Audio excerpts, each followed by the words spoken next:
Shalom, shalom, frères et sœurs en Christ, et bienvenue à la rhapsodie de ce mercredi 19 juillet 2023. Rhapsodie écrite par le pasteur Christoya Kilomé, et la lecture et l'explication vous est offerte par les vérités de l'Évangile. Le thème d'aujourd'hui est perspicacité et compréhension spirituelle. Alléluia.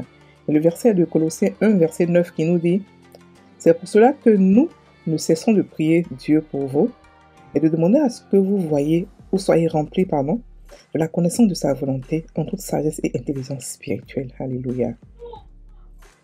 Le pasteur Christ dit, l'Esprit, par l'intermédiaire de l'apôtre Paul, a fait une prière perspicace pour les chrétiens de Colosse, afin qu'ils soient remplis de la connaissance de la volonté de Dieu en toute sagesse et intelligence spirituelle.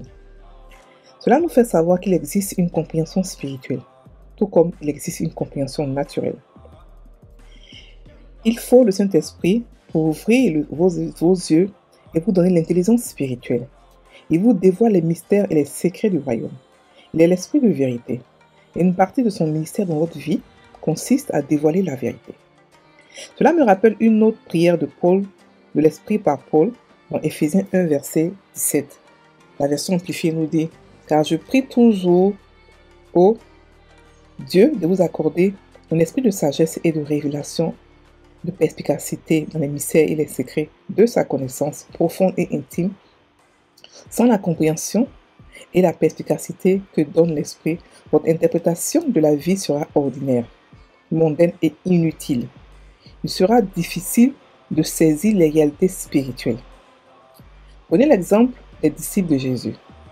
Bien qu'il ait été avec le Maître, ils ne comprenaient pas beaucoup de choses qu'il leur enseignait, parce qu'ils n'avaient pas reçu le Saint-Esprit. Lorsqu'il a parlé de sa mort, de son ensevelissement et de sa résurrection, ils ont eu du mal à comprendre parce qu'ils manquaient de perspicacité et de compréhension spirituelle en ce temps. Voilà pourquoi, même après sa résurrection, certains d'entre eux ont continué à douter. Mais après sa résurrection, lorsqu'il est venu parmi eux, la Bible dit, il souffla sur eux. Et il leur dit, recevez le Saint-Esprit. Et cela est de Jean 20, verset 22. Ce qu'il a fait, c'est d'ouvrir leur compréhension par le Saint-Esprit, afin qu'ils puissent recevoir et comprendre les réalités spirituelles. Dès lors, ils avaient la perspicacité spirituelle et compris les paroles de Jésus. Alléluia. Lorsque le Saint-Esprit entre dans votre vie, il vous donne la compréhension qui vous permet de ne plus être dans l'obscurité à propos de la parole de Dieu, de la vie ou de quoi que ce soit. À travers cette perspicacité et cette compréhension, vous connaissez les chemins de la vie qui apportent le succès, la joie, la victoire et la prospérité. Vous êtes conduits dans la sagesse, la gloire et la justice. Alléluia. Fin de la rhapsodie. Alors, le pasteur ici nous parle de quelque chose de tellement simple, de la perspicacité spirituelle, compréhension spirituelle, de la clairvoyance, de la compréhension et de surtout, c'est une intelligence spirituelle un peu différente de l'intelligence spirituelle naturelle. Alléluia. Un peu plus poussée de celle que tout le monde comprend, tout chrétien a. Alléluia. Alors, il explique ici que c'est une prière qui a été faite par l'Esprit de Dieu au travers de Paul, pour que les chrétiens aient cette connaissance, cette perspicacité spirituelle. Mais qu'est-ce que c'est la perspicacité spirituelle?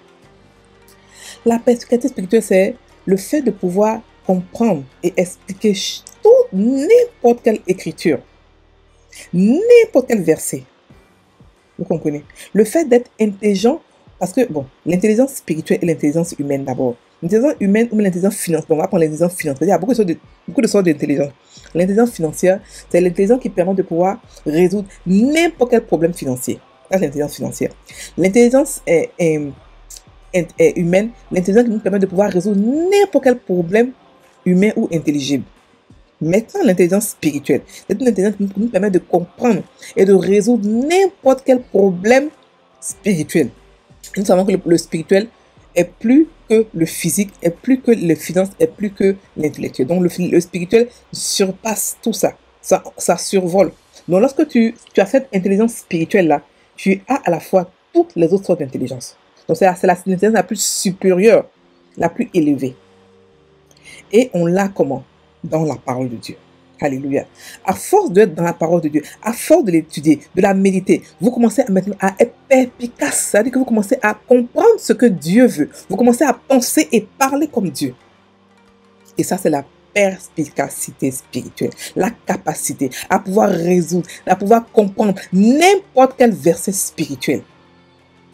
N'importe quel verset de la Bible. Et ça s'étend aussi dans l'intelligence. Ça s'étend dans tous les domaines de notre vie. Et cela, tout chrétien doit aspirer à cela. C'est pour cela que c'était la prière de Paul. Paul a fait cette prière-là 2 fois. À Colosse et à Éphèse. Parce que c'était important de comprendre qu'il y a une intelligence spirituelle au-delà de ce que tout le monde a pour comprendre les écritures normales. Non, il y a une autre encore qui est derrière. C'est comme une sagesse supérieure. Le épignosis. Une sagesse qui est vraiment supérieure. Donc, un être humain a la capacité, c'est-à-dire que Dieu est tellement bon, il a déposé en l'être humain la capacité de pouvoir comprendre sa parole, c'est-à-dire que de pouvoir cerner les alentours, les contours, les tenants, les aboutissants, tout ce qui est dans la parole de Dieu. Dieu a donné le pouvoir aux hommes de pouvoir comprendre cela. Et ça, c'est un privilège, c'est quelque chose de merveilleux, de penser et parler comme Dieu, d'être perspicace, de comprendre derrière les mots. Parce qu'il y a les mots, il y a le réma, il y a derrière, il y a l'intention derrière, la motivation derrière, qu'on peut prendre, qu'on peut voir lorsqu'on est perspicace spirituellement. Alléluia. Donc la perspicacité commence à te permettre de connaître la volonté exacte de Dieu, la volonté parfaite, la volonté mature de Dieu par rapport à où Dieu veut partir. Qu'est-ce qu'il veut dire par là? Parce qu'un seul enseignement, un seul virgule dans la Bible a beaucoup d'interprétations. Oui, selon l'Esprit de Dieu. Mais il y a une interprétation qui permet de pouvoir tout prendre en même temps, de pouvoir tout comprendre en même temps. Ça, c'est la perspicacité spirituelle. Alléluia. Et je vous exhorte, frères et sœurs, à faire la prière de Paul dans Éphésiens et dans Jean et dans Colosse, où il nous explique, où il demande aux Colossiens d'avoir, d'être fortifiés dans leur esprit, d'être fortifiés dans leur intelligence pour comprendre la volonté de Dieu en toute sagesse et intelligence spirituelle.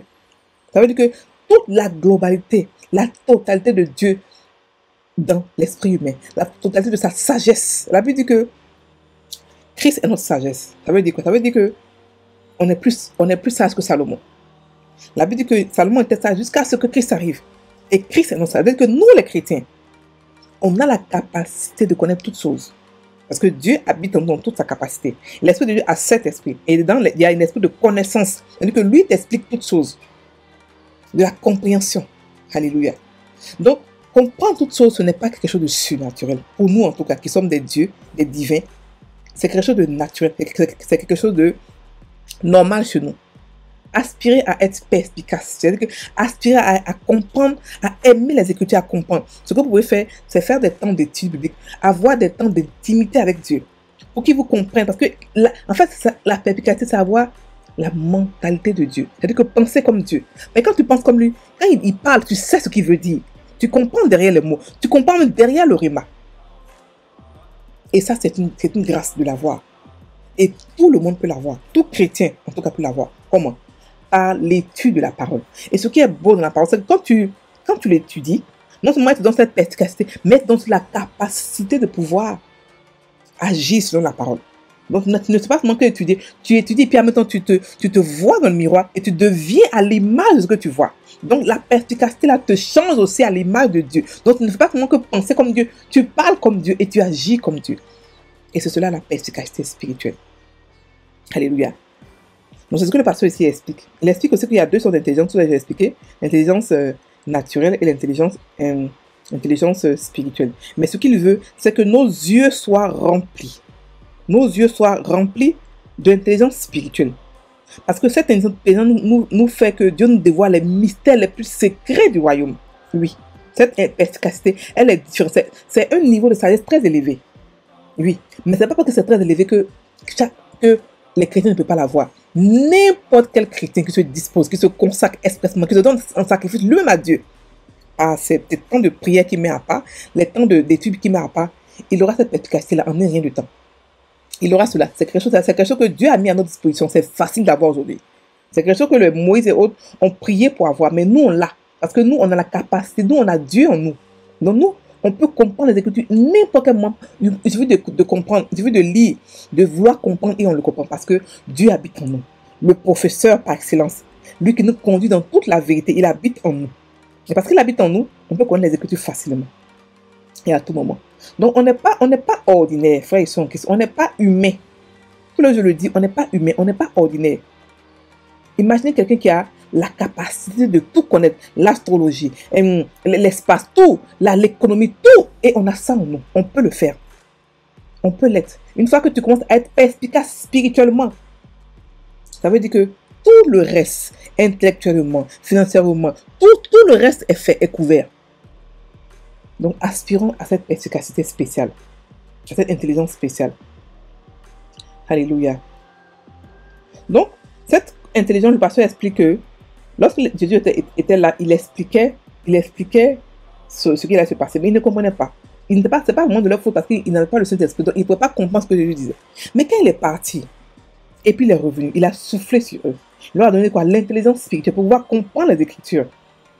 Et après ça, le Saint-Esprit est venu sur eux et ils ont mieux compris les Écritures.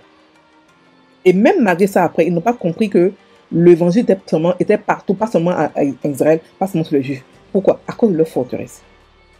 La perspicacité spirituelle te permet de pouvoir casser toutes les forteresses que tu as en toi et de voir Dieu tel qu'il est, de comprendre Dieu tel qu'il est et de penser comme lui. Il pense grand, il pense large, il pense immense. Toi aussi, tu commences à penser comme ça.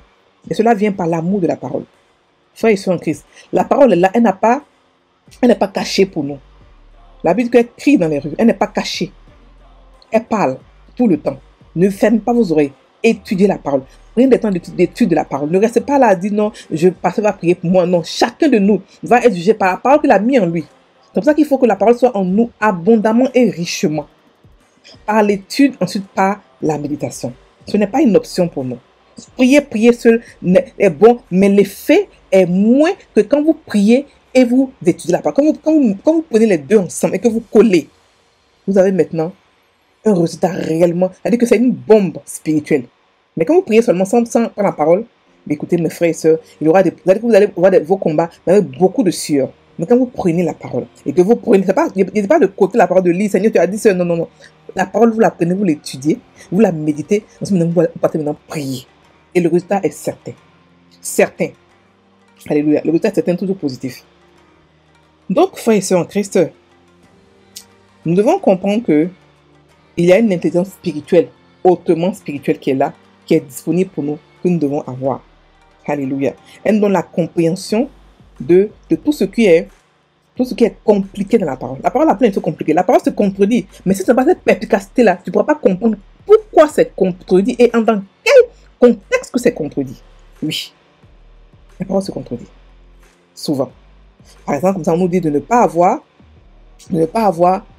marier des non-chrétiens. Ensuite, on nous dit d'être amis les non-chrétiens. Et ensuite, on voit la reine Esther qui a pris un non-chrétien. On voit, il y a Ruth qui a épousé un non-chrétien. Le mari de Ruth qui était chrétien, qui était juif, puis elle n'était pas chrétien, elle n'était pas juif. Donc, on voit qu'il y a une contradiction. On se demande pourquoi. Mais la perspicacité te permet de comprendre le pourquoi, dans quel contexte et comment le faire. Donc, tu ne seras pas choqué, mais ce n'est pas possible. La parole de Dieu se contredit. Non. Lorsque tu es perspicace, tu comprends le pourquoi ça a été contredit, dans quel contexte et comment ça a été. Et tu pourras maintenant expliquer facilement. C'est une grâce que chacun de nous doit aspirer à avoir. Alléluia. On va maintenant prendre la prière. Cher Père, je te remercie pour le don précieux du Saint-Esprit qui m'accorde la perspicacité spirituelle. Il me met sur la bonne voie et fait de moi un maître dans la vie. Christ est ma sagesse et je vis une vie glorifiée.